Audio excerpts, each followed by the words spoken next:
지금 시장 분위기가 왜 이렇게 바뀌나 봤더니 중요한 뉴스가 좀 있네요. 유가가 지금 3% 정도 밀리고 있습니다. WTI 좀 전에 3%였는데 지금 4% 정도까지 밀리고 있습니다. 한 1시간 사이에 이렇게 바뀌게 된 건데 그럼 유가는 왜 이렇게 밀릴까? 내용을 봤더니 미국입니다. 바이든 대통령이 이런 얘기를 했네요. 고유가를 잡기 위해서 수계열관 비축유를 대규모로 방출 검토한다. 비축유 내놓겠다 이런 얘기인데요. 이 유가 고공행진하는 유가를 잡기 위해서 미국 쪽에서 이런 결정을 내린다면 아무래도 유가가 좀 잡히지 않을까라는 시각이 즉각적으로 현재 이 원자재 시장에 반영이 되고 있습니다. 전체적으로 원자재 좀 밀려 내려가고 있고요. 국제 유가의 낙폭이 좀 깊습니다. 이와 동시에 이 같은 시점에 미국의 야간 선물도 상승으로 돌려놓고 있고 우리 증시도 비슷한 맥락 타고 있는 모습입니다. 그래서 장 초반에 움직였던 이런 유가 관련된 종목군들 변동성 커지고 있어서 좀 체크 필요해 보입니다. 빠르게 바뀌고 있는 시장 상황 종목별로 투자 전략 세워보겠습니다. 신한금융투자의 신병재 부지점장입니다. 안녕하세요. 네, 안녕하세요. 네. 먼저 좀 전에 유가 얘기를 했으니까요. 사실은 이 연동해서 움직이는 종목군들이 워낙에 좀 많죠. 해운주 같은 경우도 이 유가 얘기 나오면 같이 올랐어야 됐는데 오늘장 다소 좀 약세 흐름으로 현재 돌아선 모습입니다. 게다가 단기에 이 상해 이 항구 운영이 중단됐다라는 소식에 이런 물류주들 같이 움직일 때도 해운주들이 좀 약했었는데요. 근래 들어서 해운주의 흐름 어떤 점을 기준 잡고 대응 전략 세워야 된다고 보세요? 네, 해운주들이 최근에 줄곧 좀 하락 약세 이렇게 좀 뛰고 있는 상황입니다. KSS 해운이랑 HMM, 페노션이 이제 그런 차트 모양을 나타내고 있고요. 3월 초부터 해서는 줄곧 약세로 들어간 상황입니다. 그 이전에는 뭐 러시아 사태라든지 기타 이런 외부 변수 때문에 해운 운임에 대한 이런 가격 상승이 조금 기대가 됐었어요. 그러다 보니까 주식이 우상향하는 이런 모습을 보였었는데 지금은 글로벌 해운 운임이 좀 정상화되어 가고 있는 이런 단계라고 보시면 될 것 같습니다. 그러다 보니까 물동량도 좀 급증하고 있는 이런 상황인데 어쨌든 지금 단기 조정 후에 반등이긴 한데 뭐 제 개인적으로는 그렇게 뭐 의미를 두는 건 의미가 없다라고 이제 말씀을 좀 드리고 싶습니다. 추가적인 이제는 약세가 나올 수 있는 그런 구간이다라고 보고 있고요. HMM을 뭐 대장으로 한다라면은 오늘 윗꼬리 달면서 또 내려오고 있기 때문에 지금은 밑에 있는 이평선까지 내려갈 수 있는 이런 상황이다라고 보고 있습니다. 해운업계가 이제 어쨌든 움직이는 것은 뭐 실적적인 면도 중요하지만 그 실적적인 면이 결국에는 해운 운임과 연동이 된다고 보시면 될 것 같은데요. 이 해운 운임이 내려간다는 것은 해운업계가 조금은 조정을 거칠 수 있는 그런 내용이 되는 것 같습니다. 그래서 HMM이나 페노션 이렇게 보시는 분들이 많을 텐데요. 아직까지는 시간이 좀 더 필요해 보이는 이런 상황이 연출되고 있다라고 보시면 될 것 같습니다. 그러니까 이미 러시아는 우크라이나 사태를 연초부터 해서 반영을 했다라고 이제 보시는 게 맞지 않나라고 보고 있고요. 지금 페노션 같은 경우는 꼬리 달면서 내려오게 됐는데 결국에는 61선 돌파를 못할 것으로 보여지는 상황입니다. 그래서 추가적인 모멘텀 나오지 않게 된다라면은 옆으로 횡보 내지 약세를 띌 가능성이 높을 것 같고요. 그래서 연초에 우리가 해운업종을 바라보던 시각과 지금 2분기에 바라봐야 될 시각은 조금은 달리할 필요가 있다라고 생각하시면 될 것 같습니다. 네, 그러면 두 번째로 오늘장 장 초반부터 강했던 보험 섹터입니다. 보험주들 신고가 리스트에도 좀 종종 이름을 올리고요. 추세 상승세 동일하게 나타나고 있습니다. 보험 섹터는 그대로 또 장기적인 관점에서 홀딩하면 되는 건가요?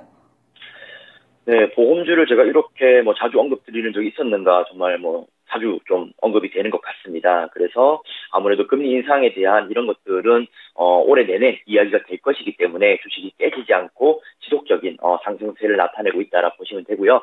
지금 어쨌든 5월에 있는 금리 인상이 50bp 정도로 의견이 많이 모아지고 있는 이런 상황입니다. 뭐 유가나 이런 인플레에 따라서 그 bp 정도는 달라질 수 있겠지만은 결국에는 어쨌든 금리 인상은 또 추가적으로 나올 것이다라고 이제 생각하는 것이 밑바탕이다라고 보시면 될 것 같고요.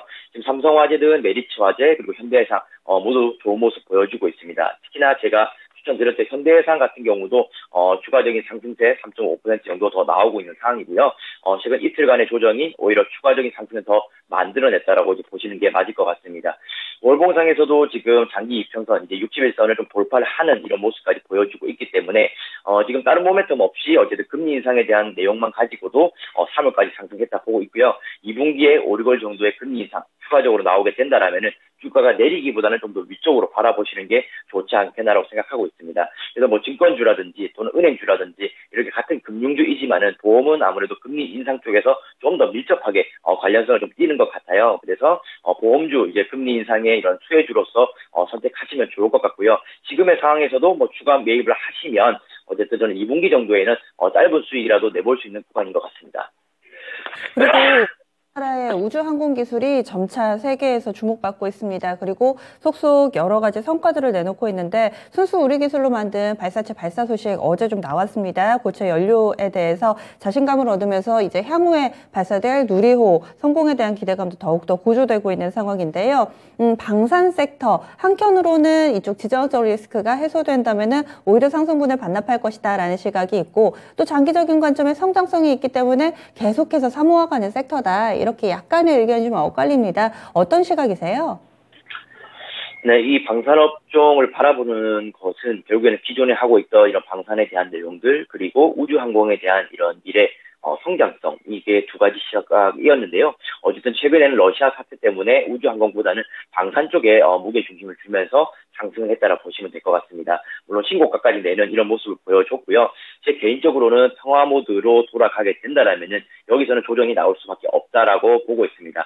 우주항공에 대한 내용도 물론 매력적이지만은 어쨌든 방산에 대한 내용들, 즉 러시아 사태로 인해서 수혜를 받은 게 저는 좀 많이 컸다라고 이제 보고 있고요. 그런 것들이 이제 평화 모드로 들어가게 된다라면은 차익 실현으로 나타날 수밖에 없는 그런 상황이다라고 보고 있습니다.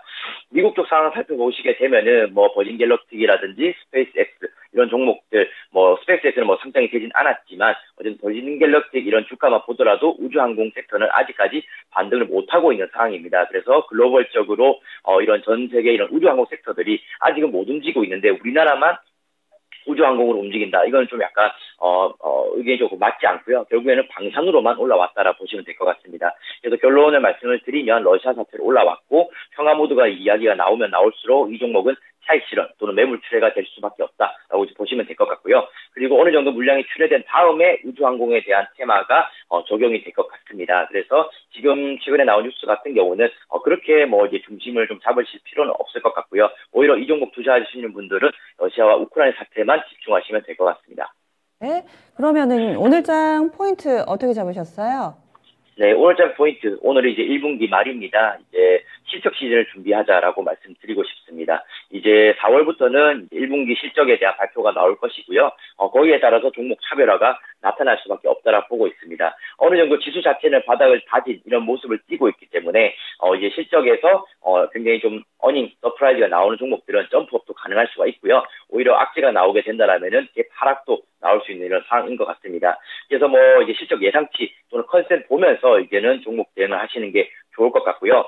최근에 뭐 EPS 상승률이라든지 또는 뭐 성장률 같은 경우는 외형 매출액 상승을 좀 보시면서 대응을 하시는 게 좋을 것 같습니다. 근데 제가 항상 얘기를 하지만은 이게 나오는 리포트들이 어느 정도의 예상치이지 그런 것들이 반드시 이렇게 숫자가 나온다라는 것은 아니기 때문에 전 금액을 올인 투자 이렇게 하시는 것보다는 비중을 조금 나눠서 가져가시는 게 좋을 것 같고요. 어쨌든 검토해야 되는 것은 매출액과 영업이익이 예상치만큼 좀 상승했는지 이런 것들 보면서 2분기를 대응하시면 좋을 것 같습니다.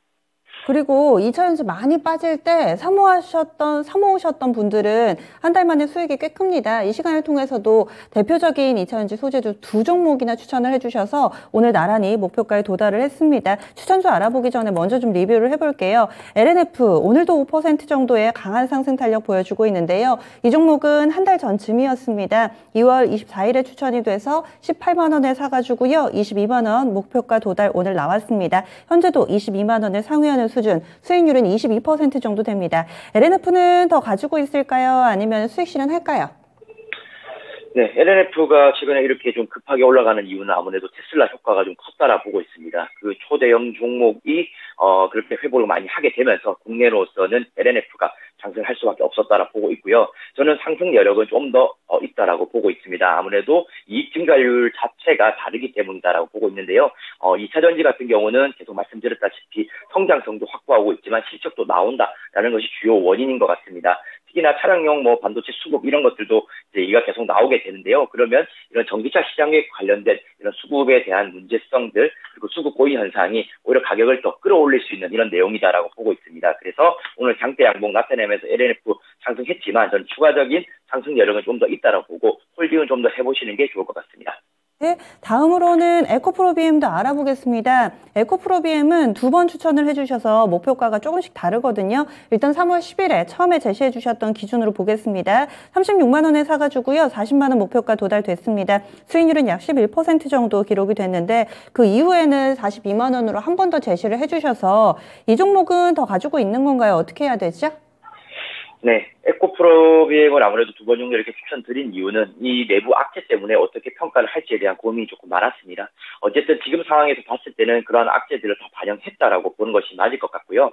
기존에는 에코프로비엠이 LNF를 넘어서 대장주 역할을 했다라면은 지금은 2위 정도의 위치를 차지하면서 주가가 움직이고 있습니다.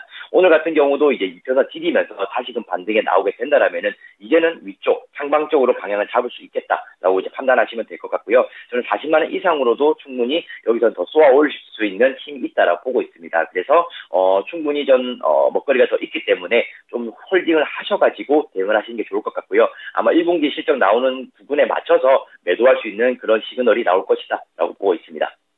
네, 그래서 실적 나올 때까지 좀 더 들고 가도 좋겠다. 2차전지 수익 극대화 들어갑니다. 2차 목표가까지 좀 응원하면서 볼게요. 오늘 장 관심주 어떤 종목 가져오셨어요? 네, 오늘 추천 종목은 반도체 관련된 종목 가지고 왔습니다. 하나머티리얼즈 한번 가지고 오게 되었고요. 이 종목 같은 경우는 지금 시총은 어쨌든 1조 가까이 된 기업입니다. 반도체에서도 이제 제조 공정용 소모품이 있는데요. 이 소모품을 제조하는 업체다라고 보시면 됩니다. 이 식각 공정에 들어가는 소모품인데요. 이런 실리콘 소재라고 이제 보시면 될 것 같고, 일렉트로와 이제 그다음 린 이런 것들이 있다라고 보시면 될 것 같습니다. 월봉이나 이런 단기 차트 보시면은 생각보다 빠지지 않은 종목이 있었네라고 놀랄 정도로 잘 버티고 있다고 저는 보고 있고요. 그리고 이제 2020년에는 매출액 성장이 한 30% 정도 나왔고 작년 같은 경우는 35% 정도 나왔습니다. 꾸준하게 최근 성장률이 좋아지는 이런 기업이다라고 보고 있고요. 올해 같은 경우도 25% 정도 성장할 것으로 예상을 하고 있어서 숫자는 잘 나오고 외형은 점점 튀어나가고 있는 기업이다라고 보시면 될 것 같습니다. 그리고 해외 쪽 북미 고객사 매출도 확대가 되고 있는 점인데요. 작년 같은 경우는 북미 쪽에 100억 미만의 이런 수익성을 예상을 했다라면은 올해 같은 경우는 300에서 400억 원 수준으로 껑충 뛰는 이런 내용을 가지고 있습니다. 그래서 미국 쪽 수출도 한 몫을 할 것이다. 라고 이제 판단을 하고 있고 최근에 눌림목 들어갔다가 다시금 또 반등을 나서고 있기 때문에 오늘 한번 관심 가져보시면 좋을 것 같습니다. 네, 알겠습니다. 그러면은요, 오늘 이 종목 제시를 해주셨는데 현재 56,400원이거든요. 가격 전략 알려주세요. 네, 3일 정도 일단 음봉 나타냈기 때문에 매수권 현재가로 발효를 진행을 하시면 될 것 같고요. 이평선을 이제 지지고 있는 지지선 부분에 있습니다. 그래서 매수는 바로 진행을 하셔도 될 것 같고 주봉 월봉 보시면은 이제는 조정을 좀 끝내고 방향을 턴하는 이런 시점에 있다라고 보시면 될 것 같고요. 어쨌든 신고가 부근에 좀 매물이 좀 많은 것은 사실입니다. 그렇기 때문에 1차적인 목표가는 전고점 부근이 65,000원까지만 제시를 해드리도록 하고요. 손절가는 조금 짧게 48,000원 말씀드리도록 하겠습니다. 네, 알겠습니다. 말씀 고맙습니다. 네, 감사합니다. 네, 지금까지 BJ 마켓뷰였습니다.